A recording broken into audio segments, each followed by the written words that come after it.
नमस्कार मित्रांनो, clever learning YouTube चॅनलमध्ये आपल्या सगळ्यांचं स्वागत. मित्रांनो, आज आपण इयत्ता 5वी विषय गणित प्रकरण 5वे अपूर्णांक अर्थात फ्रॅक्शन या प्रकरणातील आजचा घटक आपण अभ्यासणार आहोत. समच्छेद व भिन्नछेद अपूर्णांकातील लहान मोठेपणा. मित्रांनो, मागच्या व्हिडिओमध्ये समच्छेद अपूर्णांक कोणाला म्हणतात आणि भिन्नछेद अपूर्णांक कोणाला म्हणतात हे आपण अभ्यासलेलं आहे. समच्छेद म्हणजे ज्या अपूर्णांकांचे छेद समान असतात त्यांना आपण समच्छेद अपूर्णांक म्हणतो. आणि भिन्नछेद की ज्या अपूर्णांकांचे छेद हे भिन्न असतात म्हणजे वेगवेगळे असतात त्यांना आपण भिन्नछेद अपूर्णांक म्हणतो. मग अशा अपूर्णांकांमध्ये लहान मोठेपणा कसा ठरवायचा? समजा दोन अपूर्णांक समच्छेद आहेत. मग अशा समच्छेद अपूर्णांकांमध्ये लहान अपूर्णांक कोणता आणि मोठा अपूर्णांक कोणता हे कसं ठरवलं जातं? त्यासाठी या ठिकाणी एक आकृती मी फळ्यावर काढलेली आहे. बघा, एक पट्टी मी काढलेली आहे आणि या पट्टीचे 1 2 3 4 5 समान भाग केलेले आहेत. ठीक आहे. समजा या 5 भागांपैकी मी 3 भाग रंगवून दिले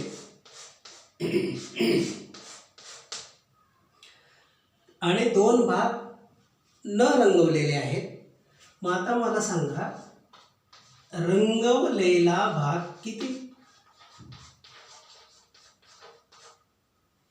किती भाग रंगवलेला आहे?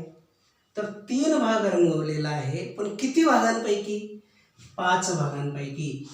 म्हणजे 5 पैकी 3 भाग रंगवलेले आहे. बरोबर आहे की नाही? आणि न रंगवलेला भाग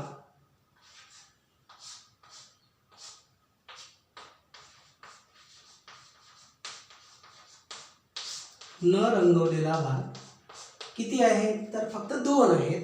किती पैकी? 5 पैकी 2. मग मला आता सांगा, 5 पैकी 3 भाग रंगवलेले आहेत आणि 5 पैकी 2 भाग न रंगवलेले आहेत. मग रंगवलेला भाग जास्त आहे की न रंगवलेला भाग जास्त आहे? तर अर्थात रंगवलेला भाग जास्त आहे. बरोबर की नाही? मग या ठिकाणी 3/5 हा रंगवलेला भाग आहे आणि 2/5 हा न रंगवलेला भाग आहे. मग या ठिकाणी जे 2 अपूर्णांक आपल्याला मिळाले त्यांचे छेद बघा, छेद समान आहेत. बरोबर की नाही? मग छेद समान जेव्हा आहेत त्यावेळेला ह्यापैकी पहिला अपूर्णांक मोठा आहे की दुसरा अपूर्णांक मोठा आहे हे कसं ठरवणार? तर या आकृतीवरून आपल्या लक्षात आलं असेल की 3 भाग हे जास्त रंगवलेले आहेत आणि 2 भाग न रंगवलेले आहेत म्हणजे ते कमी आहेत. याचा अर्थ 3/5 हा भाग जास्त आहे. म्हणजेच 3/5 हा अपूर्णांक मोठा आहे आणि 2/5 हा अपूर्णांक लहान आहे. हे जे चिन्ह मी या ठिकाणी लिहिलं याला म्हणतात पेक्षा मोठा, च्या पेक्षा मोठा. याचं वाचन कसं केलं जाईल मग? तर 3/5 हा अपूर्णांक 2/5 पेक्षा, कोणापेक्षा? 2/5 पेक्षा मोठा आहे. दुसरं एक चिन्ह असतं. पहिलं चिन्ह कोणतं सांगितलं मी? हे. याचा अर्थ आहे च्या पेक्षा मोठा. आणि दुसरं चिन्ह आहे याचा अर्थ आहे च्या पेक्षा लहान. आणि तिसरं हे चिन्ह येतं त्याला आपण समान चिन्ह असं म्हणतो. बघा, प्रत्येक चिन्हाचा अर्थ लक्षात घ्या. या चिन्हाचा अर्थ आहे च्या पेक्षा मोठा. दोन अपूर्णांक जेव्हा आपल्याला तुलना करायची असते, दोन अपूर्णांकात जेव्हा तुलना करायची असेल तेव्हा पहिला अपूर्णांक दुसऱ्या अपूर्णांकापेक्षा कसा आहे ते आपण चिन्हाने दाखवत असतो. आलं लक्षात? तर मग या ठिकाणी दुसऱ्या अपूर्णांकापेक्षा पहिला अपूर्णांक मोठा आहे म्हणून हे चिन्ह आपण इथे वापरलं. जर समजा न रंगवलेला भाग मी प्रथम लिहिला आणि रंगवलेला भाग नंतर लिहिला, मग आता या ठिकाणी आपण कोणतं चिन्ह वापरणार बघा. पहिला अपूर्णांक दुसऱ्या अपूर्णांकापेक्षा कसा आहे, ज्यापेक्षा याच्यापेक्षा लहान आहे, म्हणजे आपल्याला हे चिन्ह येथे वापरावं लागेल. आलं लक्षात? तर अशा पद्धतीने लहान मोठेपणा हा आपण समच्छेद अपूर्णांकांमध्ये ठरवत असतो. पण मित्रांनो प्रश्न असा पडेल, ठीक आहे, छेद समान असतील तेव्हा आपल्याला लक्षात आलं की जो अपूर्णांकाचा अंश मोठा असतो तो अपूर्णांक मोठा समजायचा. साहजिक आहे की नाही? बघा या ठिकाणी याचा अंश 3 आहे, याचा अंश 2 आहे. आपण 3/5 मोठा घेतला, मग याच्यावरून निष्कर्ष काय निघेल की ज्या अपूर्णांकाचा अंश मोठा तो अपूर्णांक मोठा. पण केव्हा? छेद समान असतील तेव्हा. आलं लक्षात? वाक्य लिहून घ्या.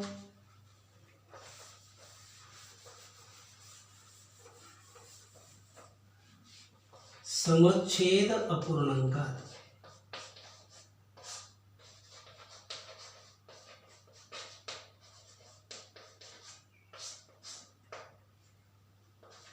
ज्याचा छेद मोठा तो अपूर्णांक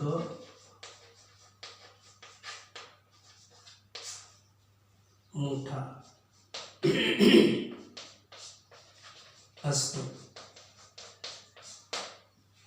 आलं लक्षात?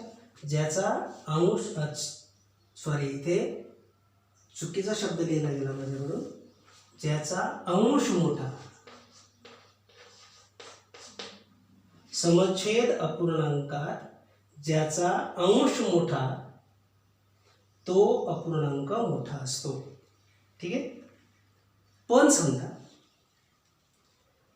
छेद समान नसून अंश समान असतील तर मग अशा वेळेला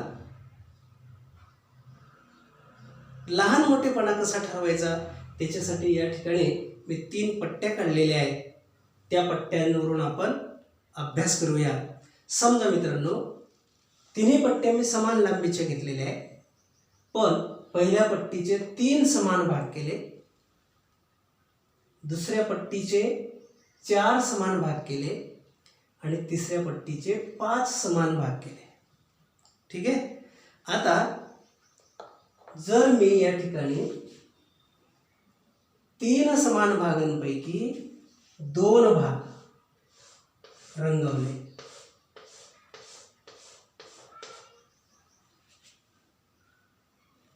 मग हा अपूर्णांक काय?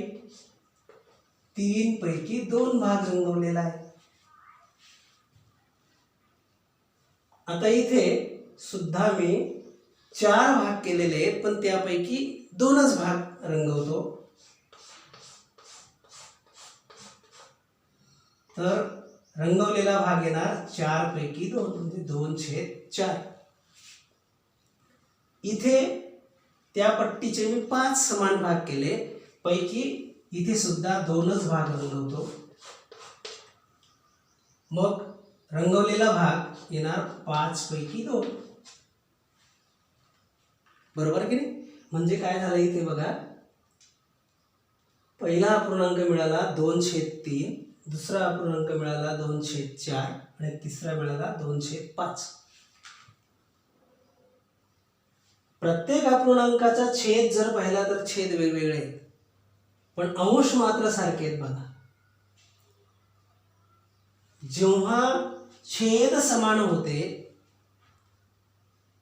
तेव्हा आपण नियम काय तयार केला की समच्छेद अपूर्णांकात ज्याचा अंश मोठा तो अपूर्णांक मोठा असतो. आता इथे मात्र अंश समान आहेत. मग अशा वेळेला इथे निरीक्षण जर केलं आपण आकृतीवरून तर बघा 3 पैकी 2 भाग रंगवलेले आहेत, म्हणजे एवढा भाग रंगवलेला आहे. इथे सुद्धा त्या पट्टीचे 4 समान भाग केले, पैकी 2 भाग रंगवले, म्हणजे याच्यापेक्षा तो कमी रंगवलेला आहे. आणि इथे 5 भाग पैकी 2 भाग रंगवले, याच्यापेक्षाही तो कमी रंगवलेला आहे. येता येईल लक्षात. तर या ठिकाणी हा भाग कमी आहे, त्याच्यापेक्षा हा जास्त आहे, आणि याच्यापेक्षा हा जास्त आहे. म्हणजेच थोडक्यात याच्यापेक्षा हा मोठा आहे आणि याच्यापेक्षा हा मोठा आहे. मग 2/3, 2/4 आणि 2/5 यांच्यापैकी आता लहान कोणता आलेला आहे? 2/5. त्याच्यापेक्षा 2/4 मोठा आहे. नंतर 2/4 पेक्षा 2/3 मोठा आहे. बरोबर. अशा पद्धतीने आपण हा लहान मोठेपणा आकृतीवरून लक्षात घेतला. मग याच्यावरून आपण निष्कर्ष काय काढू शकतो बघा. जर अपूर्णांकांचे अंश नीट बघा समान असते तेव्हा काय घडतं? ज्याचा छेद लहान तो अपूर्णांक मोठा असतो. बरोबर की नाही? दुसरं वाक्य पण लिहून घ्या. अंश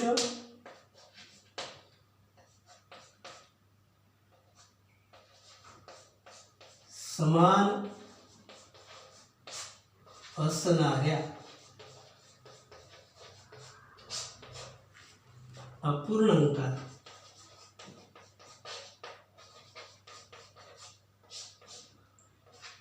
ज्याचा छेद लहान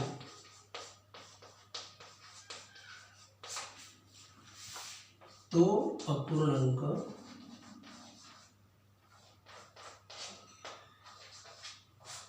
मोठा असतो.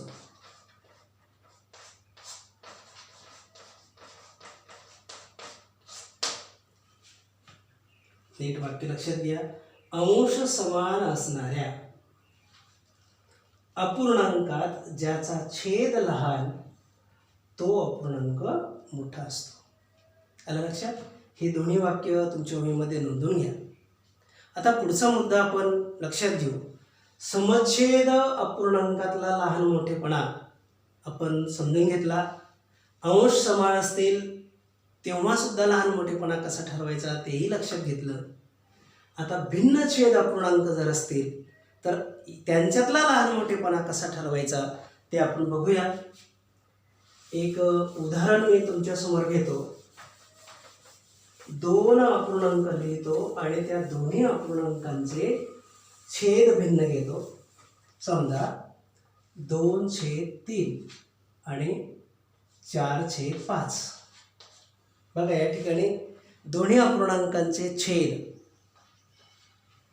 भिन्न आहे. म्हणजे हे भिन्न छेद अपूर्णांक आहे. मग यांच्यातला लहान मोठेपणा ठरवताना काय करायचं? तर मित्रांनो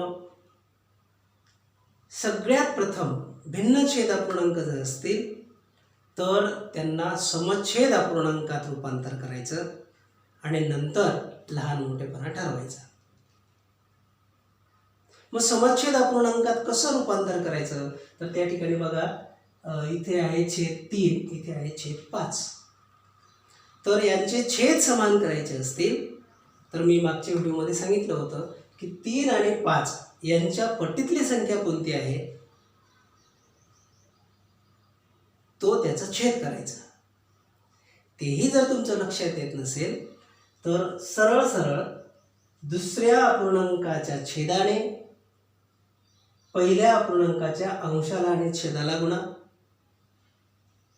तसंच पहिल्या अपूर्णांकाच्या छेदाने दुसऱ्या अपूर्णांकाच्या अंशाला आणि छेदाला गुणा, आपोआप छेद समान होतील. बघा 5 ने जर आपण 2/3 ला अंशाला पण आणि छेदाला पण गुणलं तर 2 पंचे 10 आणि 3 पाचे 15, म्हणजे याचा सममूल्य अपूर्णांक आपल्याला मिळाला. तसंच याचाही सममूल्य अपूर्णांक मिळवून घेऊ. 4/5.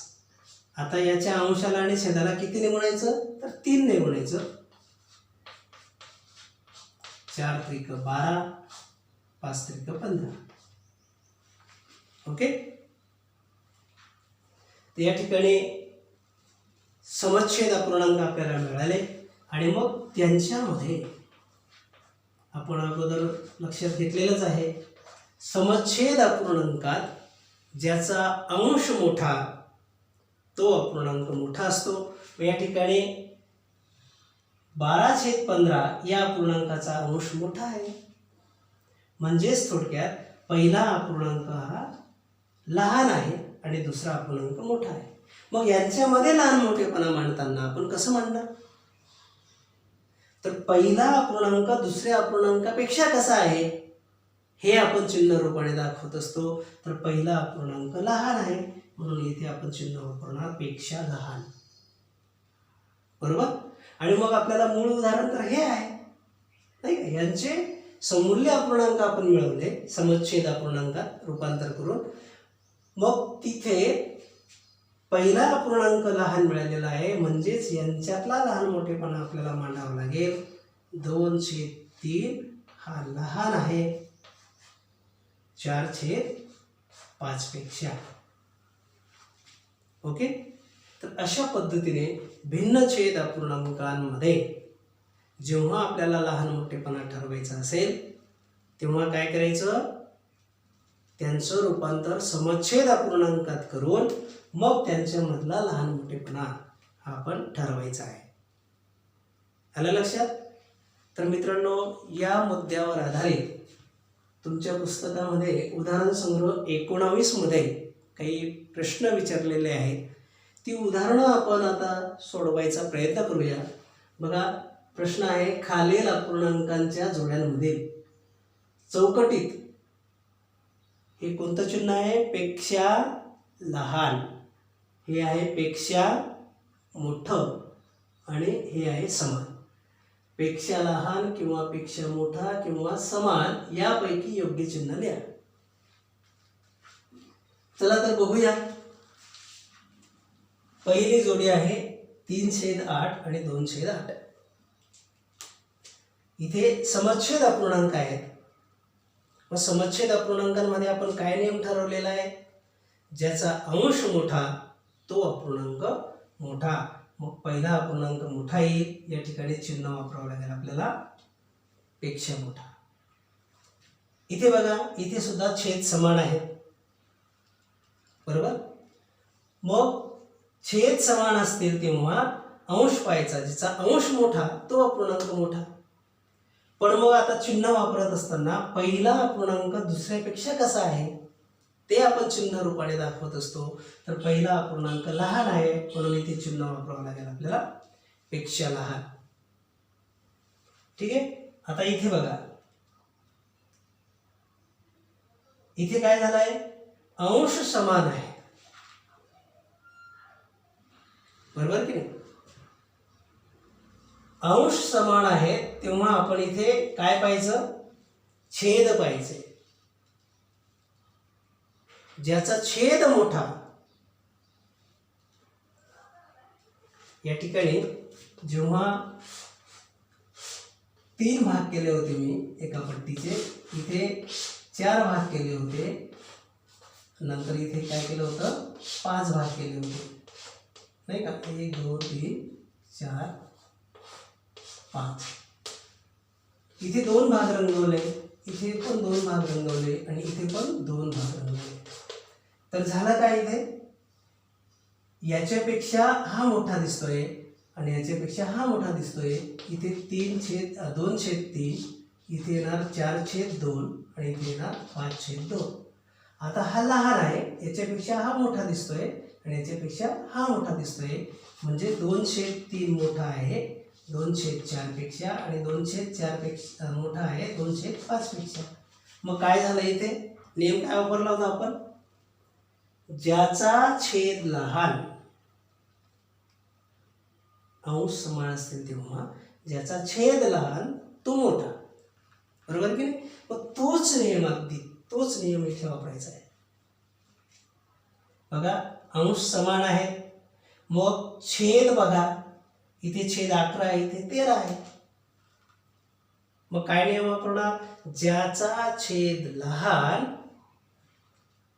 तो मोठा समजायचा, म्हणजे पहिला अपूर्णांक इथे मोठा येईल, इथे पेक्षा मोठा हे चिन्ह आपल्याला वापरावं लागेल. आता इथे बघा मित्रांनो, छेद पण समान आहे आणि अंश पण समान आहे, अर्थात हे दोन्ही अपूर्णांक समान आहेत, बरोबर. आणि शेवटच बघा इथे अंश भिन्न आहेत छेद पण भिन्न आहे, म्हणजे थोडक्यात हे भिन्न छेद अपूर्णांक आहे. मग भिन्न छेद अपूर्णांकांमध्ये मी काय सांगितलंय तुम्हाला, त्यांना समछेद अपूर्णांकात रूपांतर करा आणि नंतर ठरवायचं की कोणता अपूर्णांक लहान आणि कोणता मोठा. मग बघा इथे आता 3/7 आणि 5/9 यांच्यातला लहान मोठेपणा आपल्याला ठरवायचा आहे. दुसऱ्या अपूर्णांकाच्या छेदाने पहिल्या अपूर्णांकाच्या अंशाला आणि छेदाला छेद समान करायचे आहेत आपल्याला. 3×9 = 27 आणि 7×9 = 63. तसंच पहिल्या अपूर्णांकाच्या छेदाने दुसऱ्या अपूर्णांकाच्या अंशाला आणि छेदाला गुणूया. 7×5 = 35, 7×9 = 63. बघा समछेदमध्ये रूपांतर झालं, बरोबर. मग आता नियम तर माहिती आहे आपल्याला, समछेद जेव्हा असतात तेव्हा ज्याचा अंश मोठा तो अपूर्णांक मोठा असतो. मग दोन अपूर्णांकांमध्ये लहान मोठेपणा ठरवताना पहिला हा दुसऱ्यापेक्षा कसा आहे हे आपण चिन्हरूपाने दाखवत असतो. मग इथे पहिला अपूर्णांक लहान असेल दुसऱ्यापेक्षा, बरोबर की नाही. मग मूळ अपूर्णांक बघा, पहिला अपूर्णांक लहान येणार, बरोबर. म्हणजे इथे चिन्ह कोणतं येणार, पेक्षा लहान. आलं लक्षात. तर अशा पद्धतीने आपण या उदाहरण संग्रह 19 मधली काही उदाहरणं नमुना म्हणून मी या ठिकाणी सोडून दाखवलेली आहेत. मित्रांनो, अजून काही उदाहरणं या संग्रहामध्ये आहेत, ती तुम्ही घरी सोडवायचा प्रयत्न करा. हा व्हिडिओ जर तुम्हाला आवडला असेल तर लाईक करा, सबस्क्राईब करा, मात्र बेल आयकॉनला क्लिक करायला विसरू नका. कारण अजून पुढच्या नवीन व्हिडिओ जे आहेत त्याचं नोटिफिकेशन सर्वात प्रथम तुमच्यापर्यंत येईल जर तुम्ही बेल आयकॉनला क्लिक केलं तर. चला तर भेटूया पुढच्या व्हिडिओमध्ये. तोपर्यंत नमस्कार.